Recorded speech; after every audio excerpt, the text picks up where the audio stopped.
Assalamualaikum warahmatullahi wabarakatuh. Perkenalkan, nama saya Sinta Putri Utami, NIM 1959121, Prodi PGMI kelas H. Di sini saya memenuhi tugas mata kuliah penelitian tindakan kelas. Dosen pengampu Bunda Umul Khoir MPD. Baiklah teman-teman, di sini saya akan mempresentasikan proposal PTK saya yang berjudul Upaya Meningkatkan Hasil Belajar IPA dengan Model Pembelajaran Simulasi di kelas 3 Miss Gupi. Yang pertama yaitu pendahuluan. Berdasarkan hasil observasi yang dilakukan calon peneliti pada hari Rabu tanggal 25 April 2022 jam 9 di Miss Gupi, pada kegiatan belajar mengajar untuk mengukur berpikir kritis siswa dalam pembelajaran tema 1 pelajaran IPA itu masih kurang dipahami oleh siswa. Oleh karena itu, calon peneliti menerapkan model scientific learning yang ada beberapa tindakan. Yang pertama itu perancangan, yang kedua penerapan, dan refleksi.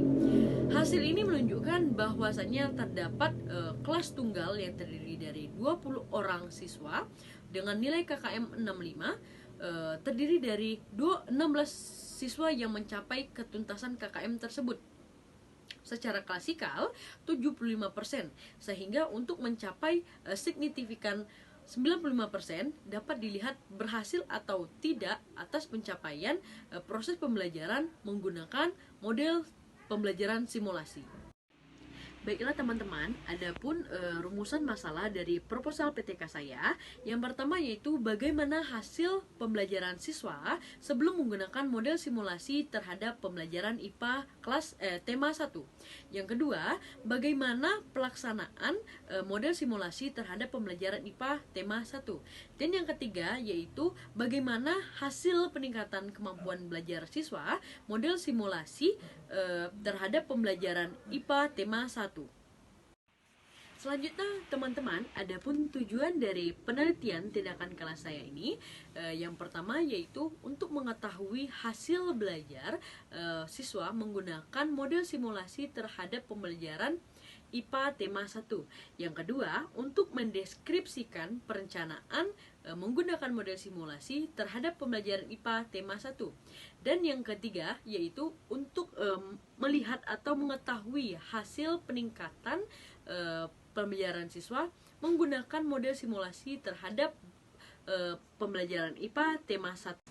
Baiklah teman-teman, adapun manfaat dari penelitian saya ini, yang pertama secara teoritis. Secara teoritis, calon peneliti menjelaskan secara detail, terperinci, menjelaskan mengenai peningkatan hasil belajar siswa menggunakan model simulasi terhadap pembelajaran IPA tema 1. Secara praktis, baik bagi guru, bagi siswa dan sekolah, bagi siswa, manfaat penelitian ini untuk meningkatkan pemahaman pembelajaran siswa, yang bagi guru untuk sebagai alat alternatif dalam proses pembelajaran, sedangkan bagi sekolah sebagai referensi baru menggunakan proses pembelajaran, yaitu menggunakan model simulasi. Selanjutnya yaitu tinjauan pustaka, di mana ada pengertian dari hasil belajar. Hasil belajar ini teman-teman merupakan hasil dari kegiatan belajar mengajar yang terdiri dari afektif, kognitif, dan psikomotorik. Adapun beberapa faktor-faktor dari hasil belajar ini teman-teman. Yang pertama, faktor internal atau faktor yang berasal dari individu anak tersebut. Contohnya faktor jasmani dan faktor psikologis anak tersebut.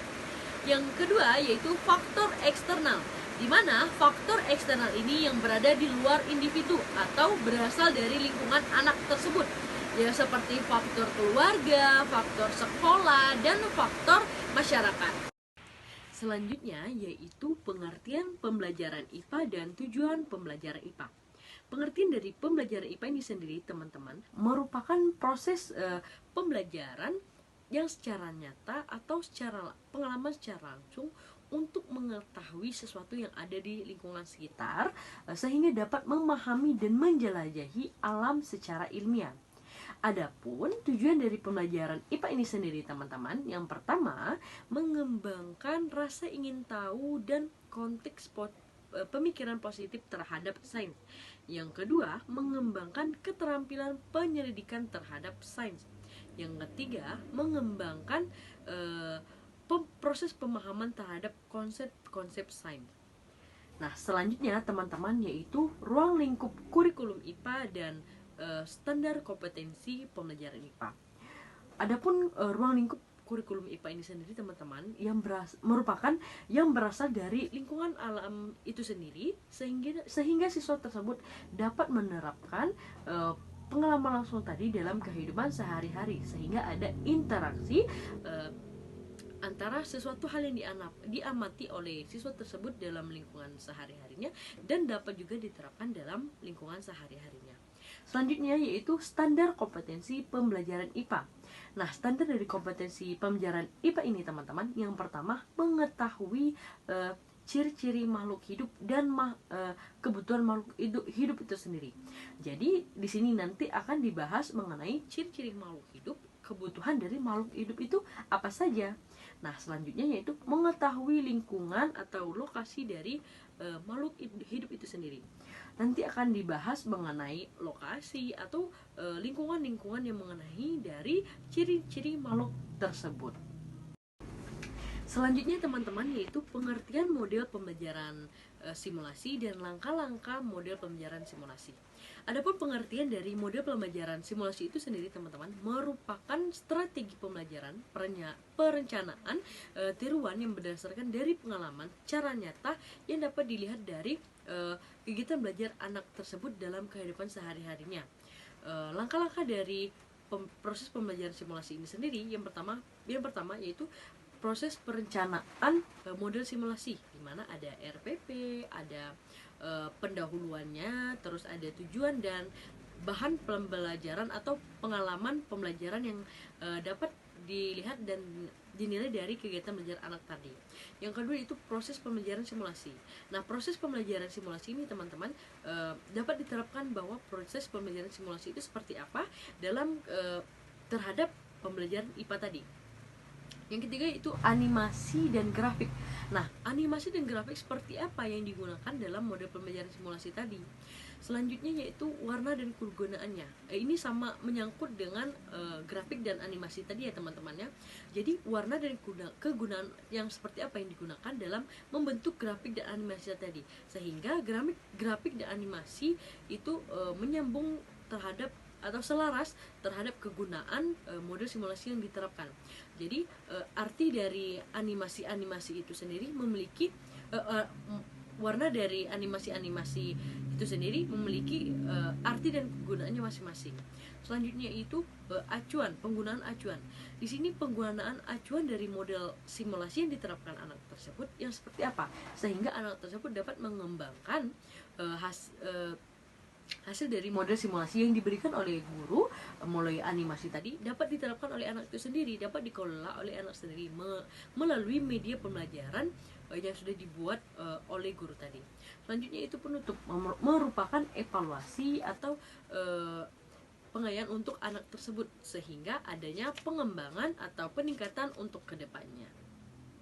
Nah, selanjutnya teman-teman yaitu metode penelitian. Tentunya saya menggunakan metode penelitian tindakan kelas, di mana penelitian tindakan kelas itu sendiri merupakan penelitian dilakukan oleh seorang guru di dalam kelasnya sendiri untuk meningkatkan kinerjanya dan meningkatkan hasil pembelajaran siswa. Dan teman-teman, saya menggunakan jenis penelitian tindakan kelas model Chemnitz dan Taggart, di mana seperti gambar yang kalian lihat di samping saya ini merupakan model dari Chemnitz dan Taggart, di mana di sini ada PTK-nya, ada perencanaan, pelaksanaan, dan refleksi yang terdiri dari 2 siklus, yaitu siklus 1 dan siklus 2. Selanjutnya teman-teman, saya mengambil subjek penelitian ini di salah satu kelas 3 Miss Gupi yang terdiri dari yang berjumlah 20 orang siswa, terdiri dari 12 orang perempuan dan 8 orang laki-laki. Selanjutnya teman-teman, saya menggunakan instrumen pengungkap data. Ada beberapa instrumen pengungkap data yang saya gunakan. Yang pertama yaitu lembar kerja observasi siswa, di mana seperti yang kalian lihat di samping saya ini merupakan lembar kerja observasi siswa yang dilakukan oleh seorang guru terhadap siswanya untuk mengevaluasi sesuatu yang diminati atau yang tidak diminati oleh siswa tersebut, sehingga merupakan evaluasi kegiatan belajar siswa untuk kedepannya. Selanjutnya yaitu lembar kerja observasi guru. Nah, seperti yang kalian lihat di samping saya ini teman-teman, merupakan lembar kerja observasi guru, di mana lembar kerja observasi ini dapat diterapkan atau diberikan terhadap guru sebagai evaluasi peningkatan kinerja guru tersebut. Selanjutnya teman-teman, saya menggunakan instrumen pengungkap data tes tertulis objektif, di mana tes tertulis objektif ini teman-teman dapat diberikan terhadap siswa sehingga dapat mengembangkan potensi atau berpikir kritis siswa dalam mengikuti pembelajaran IPA tema 1 tadi. Mungkin itu saja teman-teman presentasi proposal PTK saya pada hari ini. Lebih dan kurangnya saya mohon maaf. Saya akhiri. Wassalamualaikum warahmatullahi wabarakatuh.